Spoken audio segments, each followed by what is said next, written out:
Bonjour, je suis Maître Gnost Dural, gardien des archives Jedi. Le Conseil Jedi m'a confié la lourde tâche de réexaminer l'histoire de notre ordre à la lumière de nouvelles révélations au sujet de la création de l'Empire Sith.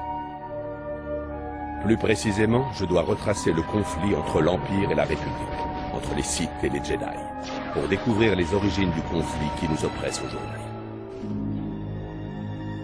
J'ai choisi de commencer par l'événement décisif de ces dernières années.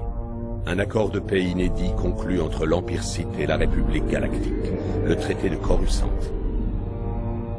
3 siècles après la mort de Dark Malak et la fin de la guerre civile des Jedi, le véritable Empire Sith sortit de l'espace interstellaire et attaqua la République. Une guerre sans précédent dans l'histoire de la galaxie commença. La Grande Guerre galactique dura plusieurs décennies. Des milliers de Jedi et de Sith furent tués, et d'innombrables systèmes stellaires dévastés. Bien qu'il contrôlât la moitié de la galaxie, l'empereur Sith s'impatientait. Il avait espéré une victoire rapide. Les seigneurs du Conseil Noir de l'Empereur surprirent le Sénat de la République en offrant la paix. Répit que la République ne pouvait pas se permettre d'ignorer. La route commerciale essentielle entre la bordure extérieure et les mondes du noyau se remettait du blocus mandalorien, ce qui compliquait l'effort de guerre de la République.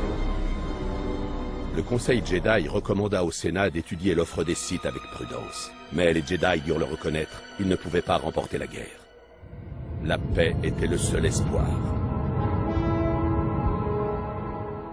Des diplomates de la République et de l'Empire se réunirent sur Alderaan pour discuter d'un cessez-le-feu galactique.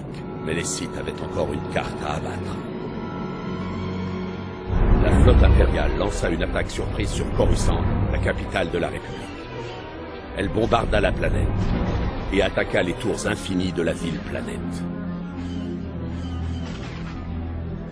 Coruscant se retrouvant sans défense, les impériaux détruisirent le temple Jedi, s'emparèrent de la tour du Sénat et prirent toute la planète en otage.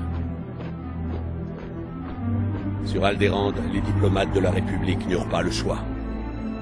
Malgré des conditions défavorables, le traité de Coruscant fut signé. Les Jedi et les troupes de la République commencèrent à se retirer des champs de bataille de la galaxie, abandonnant les systèmes stellaires dont l'Empire Sith ne tarda pas à s'emparer. De retour sur Coruscant, les Jedi découvrirent leur temple dévasté, et des sénateurs furieux les accusèrent de tous les maux de la République. Toujours désireux de défendre la République, les Jedi retournèrent sur leur ancienne planète, Tython, pour s'y reposer, méditer et chercher conseil dans la Force. La galaxie se trouva alors dans une impasse inédite. Les Jedi renouaient avec leurs origines, la République pansait ses blessures, et les Sith renforçaient leur pouvoir. La galaxie était divisée entre les ténèbres et la lumière. Rétrospectivement, cette issue était inévitable, et n'a été retardée que par certains alliés peu recommandables de la République. Je développerai bientôt cette théorie.